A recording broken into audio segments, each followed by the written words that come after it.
Is this plant a hoax? Has it reverted? Has it been treated in some way to make a false new plant for commercial purposes? Those are all questions I was coming across when trying to research the Philodendron Birkin Pink.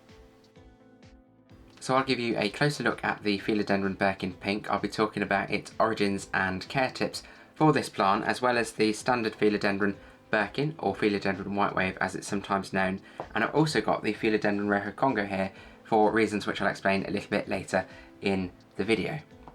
So this is the Philodendron Birkin Pink. I'm going to bring it a little bit closer to the camera so you can see some of the colours, and I'm just going to put a white piece of card in front of it so it's a little bit clearer when it's in the camera light as well. The top leaf is very, very pale, but hopefully you can see how pink it is. And I'm just going to move the more mature leaves closer to the camera, so you'll notice that it's got the lines across it similar to the normal Philodendron Birkin, especially on that leaf you can see it there.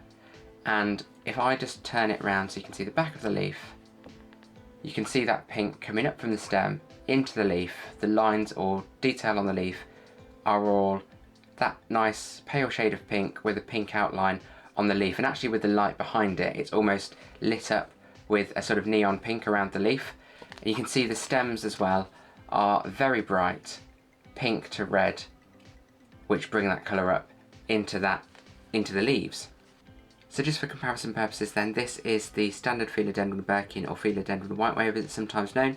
If I bring it closer to the camera so you can see those wonderful familiar leaves with the dark green and the white stripes across them. You can get this with different variations of variegation on them, where it can be like patches or blocks of colour, or even slightly different colours, twinges of that sort of pinkish colour, or even maybe slightly browns depending on the shade of green that it is and the variegation on the leaf. But also looking at the stems, you can see they're very, very light green.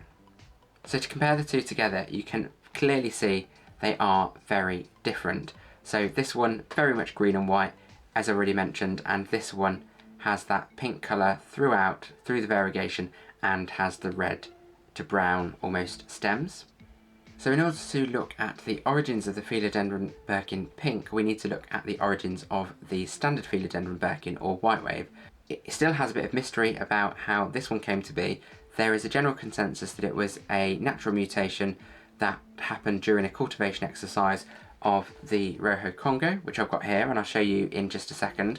And that piece of mutated plant was then taken off and cultivated further to become a new plant, stabilise some of this variegation, and then make it commercially available. So that's why we've got lots of these on the plant market today. There is another theory that it's maybe a hybrid between the Rojo Congo and the Imperial Green, or Philodendron Imperial Green. Just for comparison between the plant that this is supposedly derived from, you can see they are quite significantly different. This is the Rojo Congo and this is the Philodendron Birkin. So if I just bring the Rojo Congo closer for you, again just in case you're not familiar with it, you'll see this one has really wonderful glossy leaves, quite long leaves.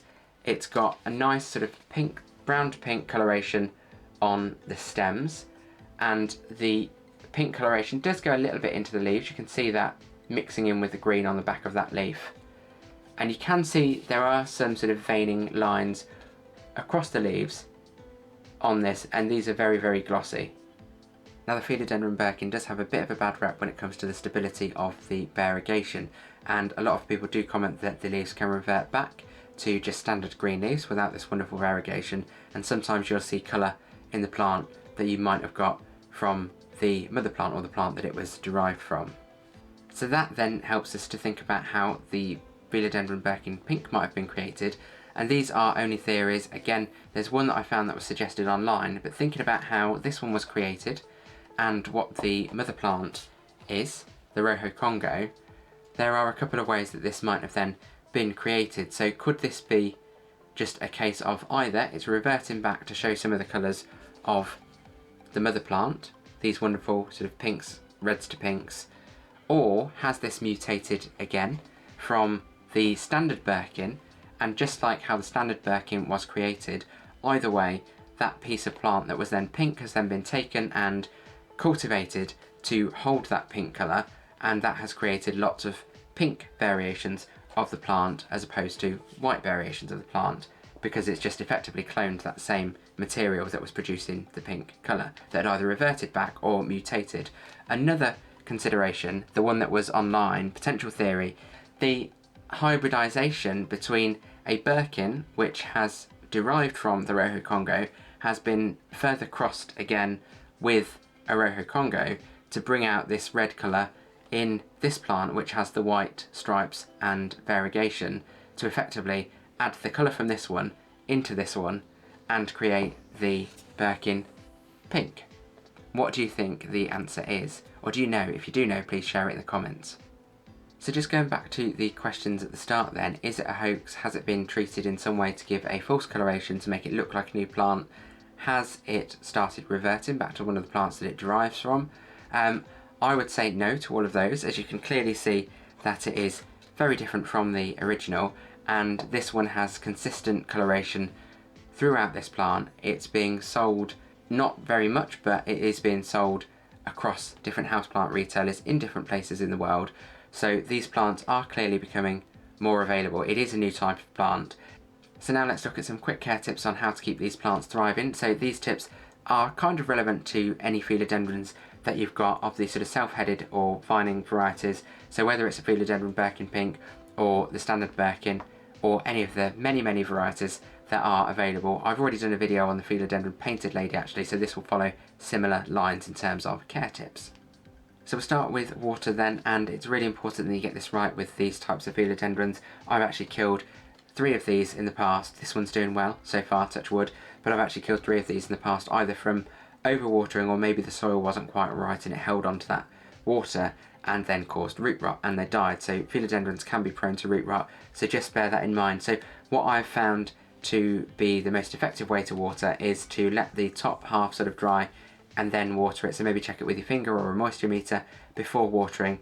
Never let it sit soaked in water, and I probably wouldn't let it sit completely moist all the time either, which I know some people do suggest, as philodendrons are tropical plants and generally like more moisture. Because of that risk of root rot, I would generally recommend, and that's how I've kept this one alive longer, is letting the top half dry before watering and then never ever let it sit in water or stay consistently damp. So that leads really nicely onto the soil, as the soil can help or hinder your watering efforts depending on how it's made up. So you want a soil that's really well draining, but also maybe has some elements in it that can help retain some of that moisture, so you don't end up equally with thirsty plants after you've watered them if it just drains through. So maybe something with a standard sort of potting mix with perlite and also something like sphagnum moss or coconut coir to get that balance between drainage and a little bit of moisture retention. So now when it comes to lighting, they are quite flexible in where they can go. However, just avoid both extremes of either direct sunlight, which can scorch the leaves, and low light, where that can actually cause the variegation to be lost and the leaves to go back to green. So in their natural habitat, or at least not these two, as these are cultivated in labs, in philodendrons' natural habitats they will have things like canopies of trees and other plants around sort of or above them, so they get filtered light. So again, if you mix them in with your houseplant collection and they get a good source of light, they'll still get that sort of filtered through the other houseplants and get the light that they need to thrive. So when it comes to fertilising, these are heavy foliage plants, so they do benefit from occasional fertilising so that they've got the nutrients they need to produce new leaves and keep looking their best. So maybe do this once a month or once every couple of months, depending on the fertiliser that you're using and what the instructions are for its use. So when it comes to humidity, they do like higher humidity levels than some other houseplants. If you think of their natural environment in the rainforest or tropical regions, it is just naturally more humid there, so you can help with that by maybe placing them amongst other plants, similar to like you would with the lighting, to get that filtered light amongst other plants that benefit from that localised high humidity. Or you could maybe invest in a humidifier if you don't already have one, to increase the humidity around your plant collection. Now, I don't usually talk about temperature when I talk about houseplants, as I think if they're indoors, they should generally be within sort of a happy remit of what temperatures they like. These like warmer temperatures, as do most houseplants again, because they're usually from tropical or subtropical regions. So these like anything maybe 15-16 degrees Celsius upwards to maybe sort of mid-20s, or I think that's something like 60 to 65 Fahrenheit to about 80 or 85, but you might need to check that on Google if you go by Fahrenheit and not Celsius. We go by Celsius in the UK. That should generally be the temperature of most homes anyway, somewhere within that remit. and if you do happen to have a cold spell or a bad winter, then usually we'd have the heating on to keep it warm. Or if you do have any cold spots in the house, that's when you might sort of think, oh, I'll move it around and put it into a warmer spot temporarily until that cold spell has passed. But generally, indoor plants should be fine with the temperature at most times of the year if they're in the home. So what do you think of the Philodendron Birkin Pink and its origin story, or at least the theories of its origin story? Please do share in the comments below if you know the definitive answer, as I'd love to find out, and I'm sure others would too.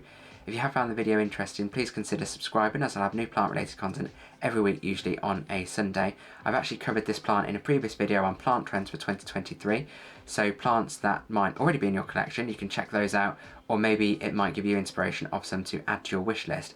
So I'll put that at the end if you'd like to watch that next.